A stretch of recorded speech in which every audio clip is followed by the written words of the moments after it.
The Edge at 11 starts now. Tonight on The Edge, body cam footage changes it all for a man shot in the neck by Detroit police. A judge saw it and wouldn't accept a plea deal that was given to the man who was shot, saying that the officer should be charged instead. Fox 2 Jessica Dubnak explains how rare this is. Jess, good evening. Brandon, Taryn, it is important to note that the man who was shot was unarmed. Now, this move by the judge so rare, the attorney in this case says she's been practicing criminal law for 18 years and never has this happened. We want you to take a look at this footage. Get out the car! Get out the car! Get out the car! Get out the car! Get out the car! Get out the car! Get out the car!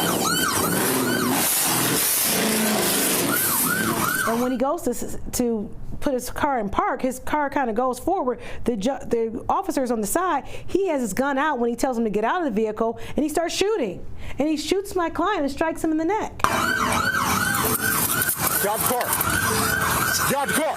Bloodied, behind the wheel, 29-year-old Brandon Owens shot in the neck by a Detroit police officer on Detroit's east side in October 2023. His attorney, Dion Webster Cox, says he was a spectator at an illegal street race when DPD broke it up. The officer behind the trigger explains his version. He immediately started driving towards me, hit my leg. That's when I started shooting. But Owens' attorney says he was trying to comply when his car rolled forward. Ultimately, Owens was charged and given a plea deal in exchange for no jail time. Then it was time for sentencing in front of Wayne County Circuit Court Judge Lawrence Alassal. The judge in that matter, he read the report and was outraged by it, outraged by the entire thing, and saw the video and was just outraged and would not accept the plea. In fact, he says, it's the officer that should be in front of me, not this man. Judge actually said the officer was acting like a cowboy. It's an incredibly rare move. Wayne County Prosecutor's Office appealed. The Court of Appeals overturning Judge Alassal's decision, saying the judge was too emotional. And now the case will likely go to trial for a jury to decide after seeing this video.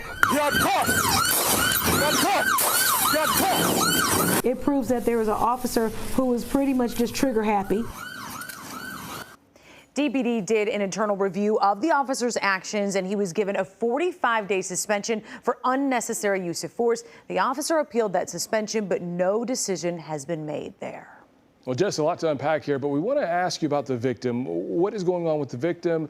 Civil cases, injuries? Sure. What happens next? So he was shot in the neck, very serious injury. He was in the hospital for some time, has recovered, no serious long-term issues there.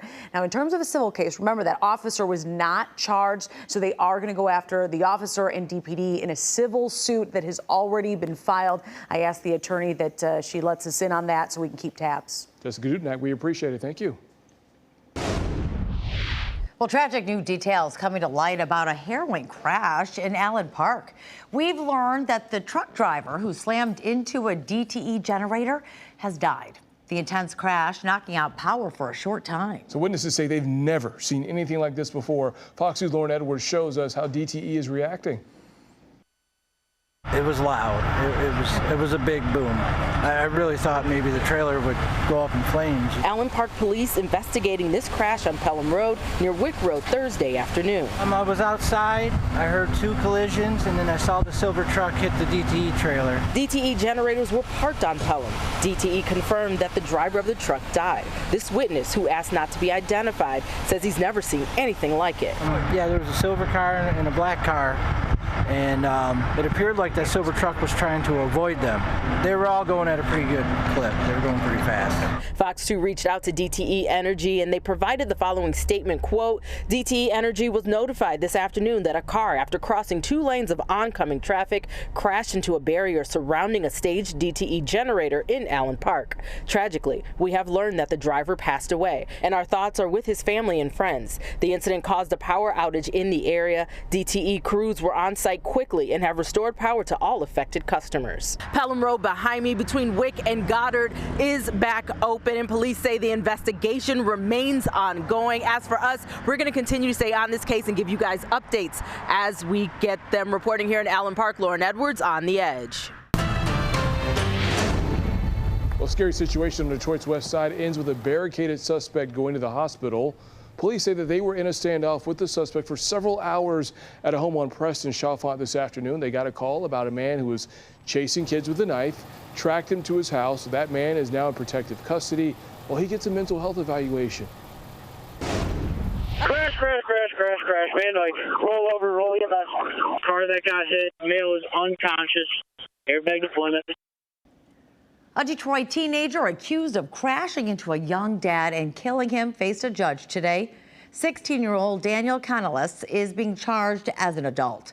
Prosecutors say he was driving a stolen car at speeds more than 100 miles per hour, then blew through a red light at 11 Mile and Van Dyke, slamming into 28-year-old Alex Habib, who ended up dying from his injuries. Prosecutors say the whole chase was caught on camera. Canales will stay behind bars until he's back in court later this month. A Monroe County K-9 sniffing out drugs during a traffic stop, leading to a huge bust. Monroe police say K-9 Apollo played a critical role in discovering 71 kilos of cocaine, which were hidden inside a semi-truck on northbound 75. Officers say that this case shows how highly trained K-9s can make a crucial impact. Good boy, Apollo. Well, we are less than 3 weeks away until Detroiters decide on the top 2 mayoral candidates to run the city. They've been debating over a lot of issues like violence prevention, neighborhood development, land use. Well, we also noticed that there's not a lot of voters who are filling up those seats. Fox News' Dave Kinchin works to find out why. Candidates for Detroit's next mayor slowly trickled into Grace Episcopal Church on the city's west side after finishing another forum in a packed week of campaigning. Good afternoon. My name is Arnold Boyd. I must know policy. I must know the programs. I must know the communities we serve. There's a couple new faces mixing it up with the more familiar names in the contest, but with so many hot-button issues on the line. Honestly, it's a lot of people that's homeless and have nowhere to go, and it's so-called shelters, but people don't have anywhere to go. Probably fixing the roads. Is there anybody that you've seen in this race for mayor who you like?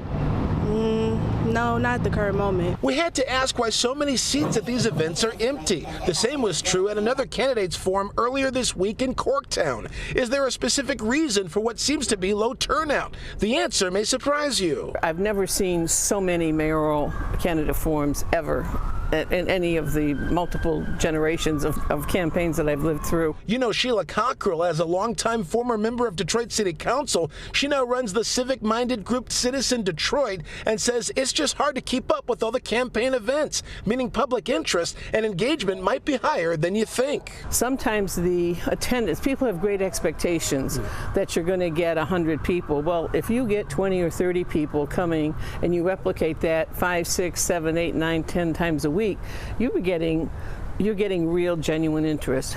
My impression is that there's many people in the city who are just now beginning to pay attention. But of course, it's not just about the next mayor. In a democracy in a major city, you need a city council. And the former councilwoman says, surprisingly, there's not a lot of public forums to get to know the candidates for city council. There's many political organizers hoping that changes in the days before the primary. Dave Kinchin on The Edge. Well, look at this here. An Oakland County road is crumbling away due to heavy flooding from last night's storms. This was Orion Road, south of Dutton. We are told that Paint Creek overflowed, washing away the street. Now, as of right now, the area is still closed off. No word yet on when this will reopen. Wow, I mean, that's a massive flood there, but luckily it seems like our rain has subsided for a while. Yeah, let's head over to Rich Luderman. Rich, so nice day tomorrow. Rain maybe comes back on the weekend?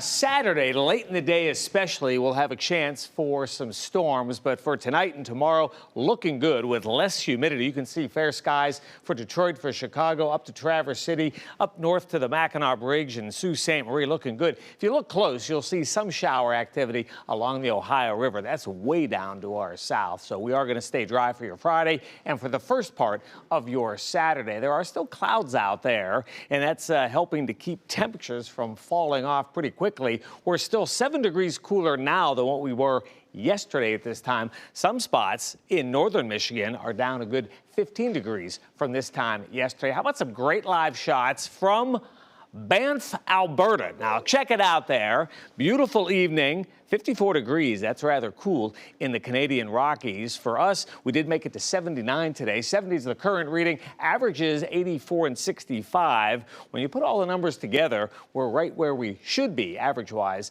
here at the middle part of July. Right now, 63 in Howe, cooling off nicely up there along Interstate 69. 61s for Lapeer and for Port Huron. Still 66 in Windsor. 70 degrees in Monroe. 65 to our west in Jackson. Notice the direction of the flow pretty light from the north and northeast, and that's going to help keep us on the cool side tonight and to start your day on Friday. Here are those dew points coming down. Most of us will be in the mid-50s when we start the day tomorrow. 64 Chicago, 59 Green Bay. Look at Sault Ste. Marie.